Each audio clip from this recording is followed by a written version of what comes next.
Hi, this is Tom from Into the Forest I Go, and today we are in beautiful scenery in Czech mountains. We're doing some cross-country skiing at a sports club, and we came here, so I have to record my videos here as well for this week basically.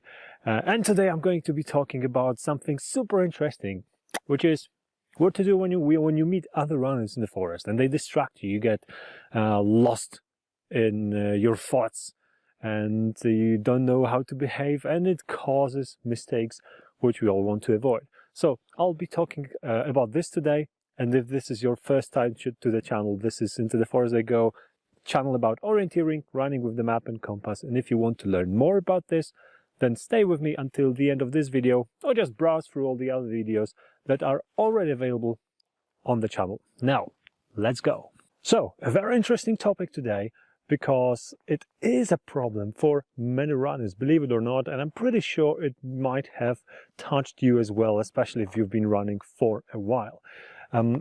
This topic is actually quite interesting because there is nothing forcing us to make mistakes, but we still make them, and that is amazing. So the first thing I want to start with is what causes these kind of mistakes. I mean, what kind of situations can put us in danger, so to say. So I would say that the first one is simple. You basically meet someone else while running in the forest with the map, or on a sprint of course as well, and this person distracts you because you want to, for example, do better than that person on a specific leg.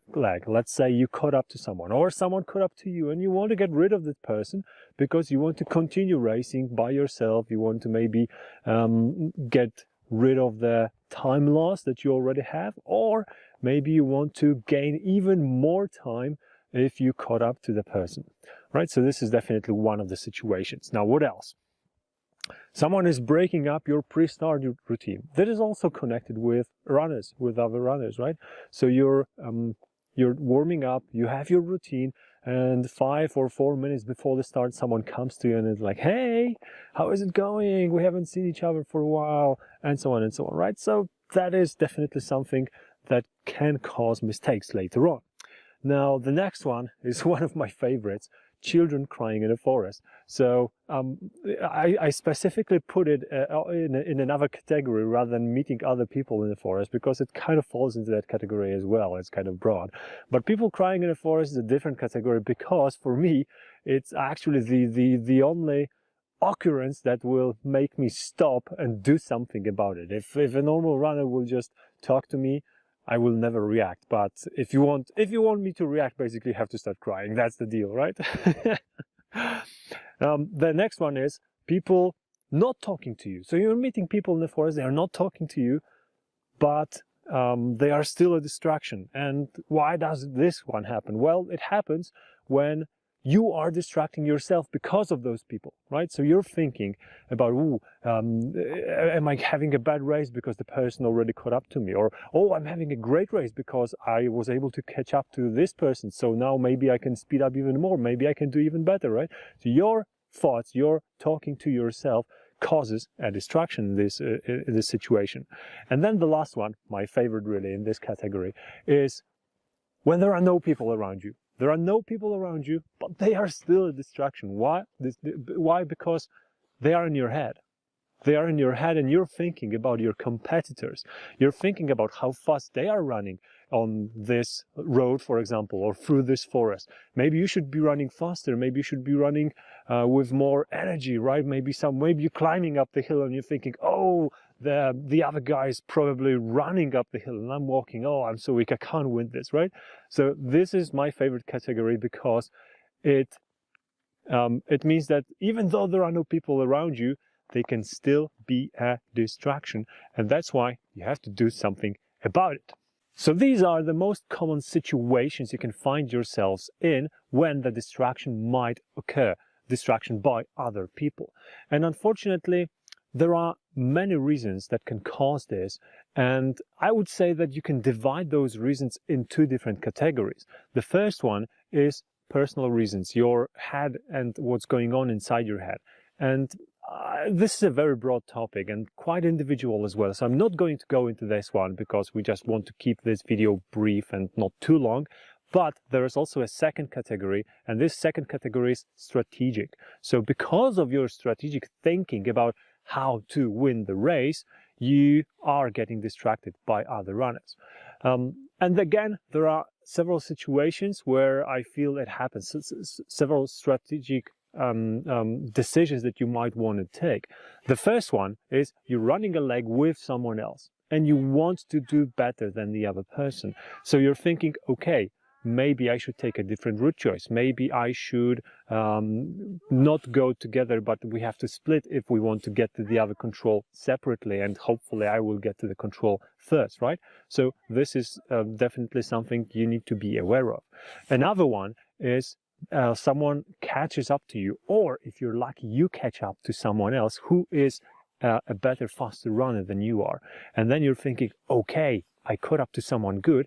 This is a perfect situation for me to just follow the other runner and get a good result thanks to him or her, right? So this might happen as well. So another one is that you want to avoid making a mistake. So someone good caught up to you and you're thinking, okay, if I just follow this person, I might avoid making a mistake of my own.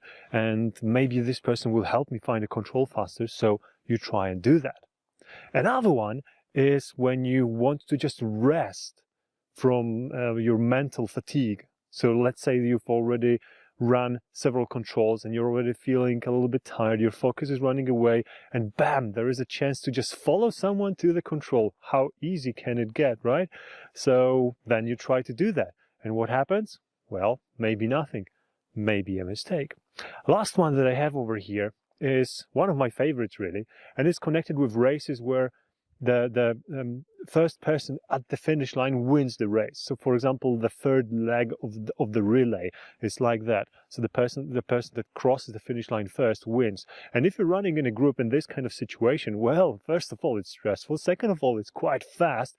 Third of all, it requires some planning if you want to do well and if you want to be the person who crosses the line first, or at least not last, right? So there are some strategies you can take.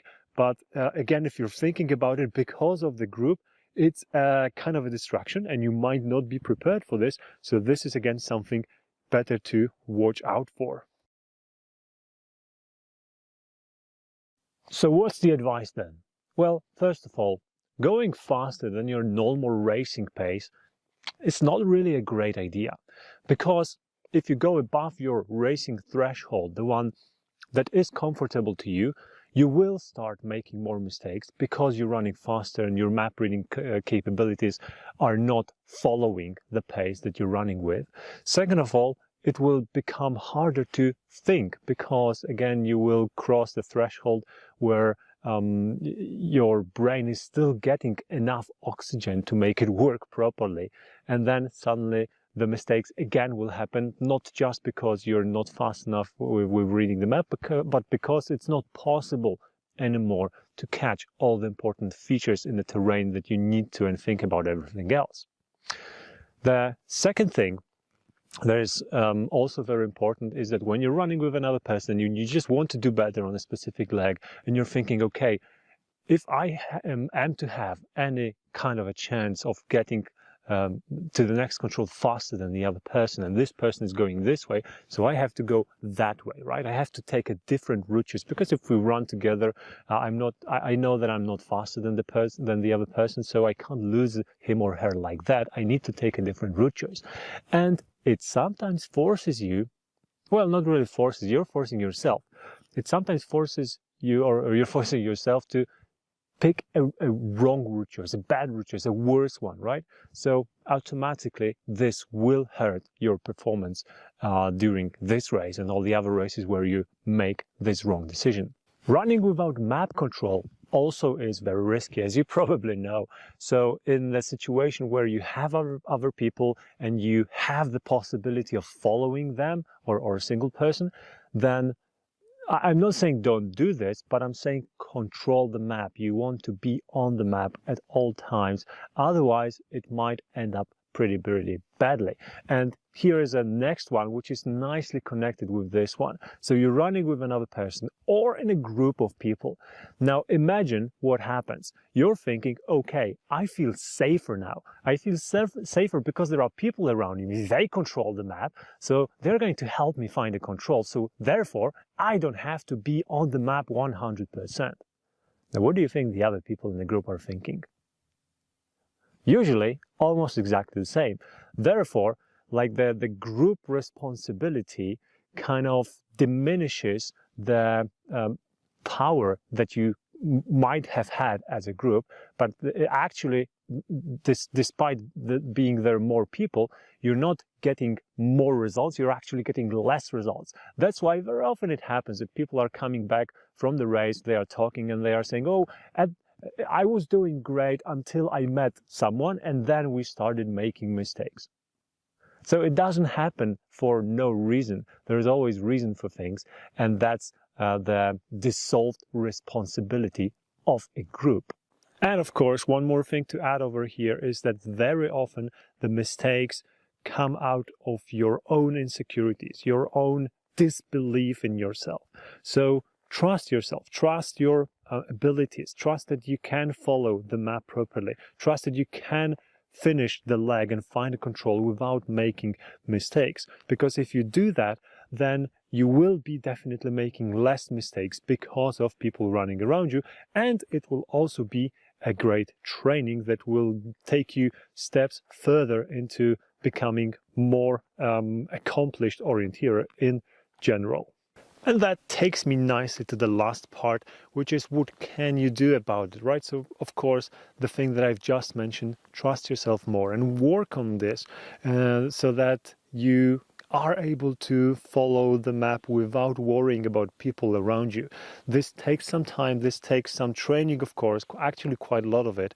But if you will get to the level where you're feeling that you're not making a lot of mistakes during the race, then you will know that following others will actually be worse for you rather than trusting yourself and your own instincts. And also what I want to mention is that to train these kind of situations where you have people, when you have people around you, the best way to do it is, of course, with must starts and with some forkings, so that you have to choose how to behave, who to follow, who not to follow, how to follow another people. And of course, again, there are quite a lot of strategies connected with this, but that's the material for another video, probably a one where I can talk about how you should be behaving during the relay races, of course, and possibly I will record something like this in the future. All right, that's it for now. If you feel that this topic was important to you and you've learned something, leave a comment down below and tell me what was new to you and what kind of situations make you lose time when you're meeting other people in the forest. Maybe we will discover something new. If you've liked the video, give it a like. If you didn't like it, give it a dislike, and consider subscribing if you're not a subscriber yet. And I'll be seeing you in one of the other videos. Cheers!